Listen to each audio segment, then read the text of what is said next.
Welcome to my channel ways to learning. आज हम history में चैप्टर 2 का क्वेश्चन आंसर करेंगे। चैप्टर का नाम है व्यापार से साम्राज्य तक। नंबर 1, रिक्त स्थानों की पूर्ति कीजिए। नंबर का, ईस्ट इंडिया कंपनी की स्थापना महारानी एलिजाबेथ प्रथम के समय हुई थी। नंबर खा, जेम्स प्रथम का राजदूत बनकर कैप्टन हॉकिंस जहांगीर के दरबार में आया। नंबर गा, अंग्रेजों ने अपने पहली व्यापारिक कोठी सूरत स्थान पर स्थापित की थी। नंबर घा, सिराजुद्दौला ने फोर्ट विलियम की किलेबंदी को नष्ट करने का आदेश दिया। नंबर अंगा, मीर जाफर ने प्लासी युद्ध में अंग्रेजों का साथ दिया। क्वेश्चन नंबर 2,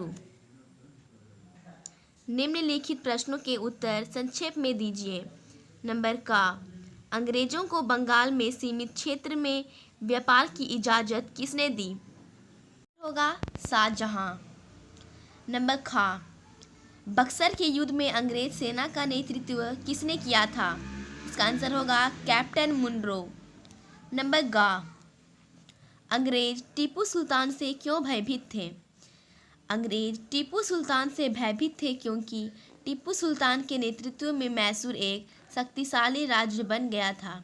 उसने फ्रांसीसियों की सहायता से अपनी सेना का आधुनिकीकरण कर लिया था।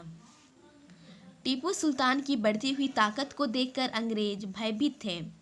नंबर घा, झारखंड कंपनी सरकार के संपर्क में कैसे आया? इसका आंसर होगा 1765 ईस्वी में बिहार, उड़ीसा और बंगाल की दीवान जब ईस्ट इंडिया कंपनी को प्राप्त हुई थी, तब झारखंड भी अंग्रेजों के अधीन आ गया। झारखंड उस समय बिहार का एक अंग था। अंगा, नवाब ने अपनी राजधानी मुर्शिदाबाद क्यों स्थानांतरित कर दी? इसका आंसर होगा मुर्शिदाबाद बंगाल प्रांत के मध्य में स्थित था, जहां से संपूर्ण प्रांत पर प्रशासनिक नियंत्रण स्थापित किया जा सकता था। साथ ही साथ अंग्रेजों के षड्यंत्र से भी बचा जा सकता था। अतः नवाब ने अपनी राजधानी मुर्शिदाबाद स्थानांतरित कर दी। नंबर 3, प्लासी का युद्ध अंग्रेजों ने किस प्रकार से जीता? इसका आंसर होगा 1757 में प्लासी के मैदान में रॉबर्ट क्लाइव ने सिराजुद्दौला के विरुद्ध कंपनी की सेना का नेतृत्व किया। नवाब सिराजुद्दौला की पराजय का एक बड़ा कारण उसके सेनापतियों में से एक सेनापति मीर जाफर की दगाबाजी भी थी। रॉबर्ट क्लाइव ने उसे नवाब बनाने का लालच देकर अपने साथ मिला लिया था।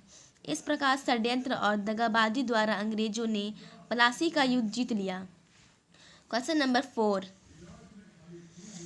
बक्सर युद्ध के क्या परिणाम हुए?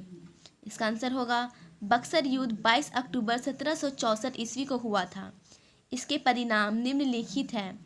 का, मुगल शासक शाह आलम द्वितीय, अवध का नवाब शुजाउद्दौला और मीर कासिम की सम्मिलित सेना को कैप्टन मुनरो के नेतृत्व में अंग्रेजी सेना ने पराजित कर दिया। नंबर खा, युद्ध के बाद भारत में ब्रिटिश प्रभुसत्ता स्थापित हो गई। नंबर गा, मुगल सम्राट तथा अवध व बंगाल के नवाब कठपुतली शासक बन गए। क्वेश्चन नंबर 5, दिल्ली पर शासन करने का मराठों का सपना क्यों पूरा नहीं हुआ? इसका आंसर होगा महादजी सिंधिया और नाना फडणवीस दो प्रसिद्ध मराठा योद्धा व शासक थे। इनकी शक्ति से अंग्रेज काफ़ी चिंतित थे। पानीपत की तीसरी लड़ाई में हार के बाद मराठा शासक को कई राज्यों में बांट दिया गया। युद्ध में हार और शक्ति विभाजन के कारण दिल्ली पर शासन करने का मराठों का सपना पूरा नहीं हुआ। क्वेश्चन नंबर 6, राज्य हड़प की नीति के क्या परिणाम हुए? इसका आंसर होगा लॉर्ड क्लाइव ने ब्रिटिश साम्राज्य के विस्तार के लिए विलय या हड़प की नीति अपनाई। इस नीति के अनुसार पुरुष वारिस के नहीं रहने पर उस राज्य को ब्रिटिश राज्य में शामिल कर लिया जाएगा। लॉर्ड डलहौजी ने इसी नीति का सहारा लेकर सतारा, संबलपुर, उदयपुर, नागपुर और झांसी आदि राज्यों को ब्रिटिश साम्राज्य में मिला लिया, जिससे भारत के बड़े भूभाग पर अंग्रेजों का आधिपत्य और प्रत्यक्ष शासन स्थापित हो गया। क्वेश्चन नंबर 7, बंगाल की दीवानी मिलने से कंपनी को क्या लाभ हुआ? इसका आंसर होगा इलाहाबाद की संधि के द्वारा मुगल सम्राट ने ईस्ट इंडिया कंपनी को बंगाल प्रांत की दीवानी सौंप दी। इससे बंगाल के विशाल राजस्व संसाधन पर कंपनी का नियंत्रण व अधिकार स्थापित हो गया। कंपनी के इतिहास में वैधानिक आर्थिक व्यापार का युग समाप्त हो गया तथा राजनीतिक सत्ता के अंतर्गत राजकीय राजस्व के साथ व्यापार का युग प्रारंभ हुआ। ये था मेरा चैप्टर 2 का क्वेश्चन आंसर। तो अब मिलते हैं इसके अगले चैप्टर में। Thank you.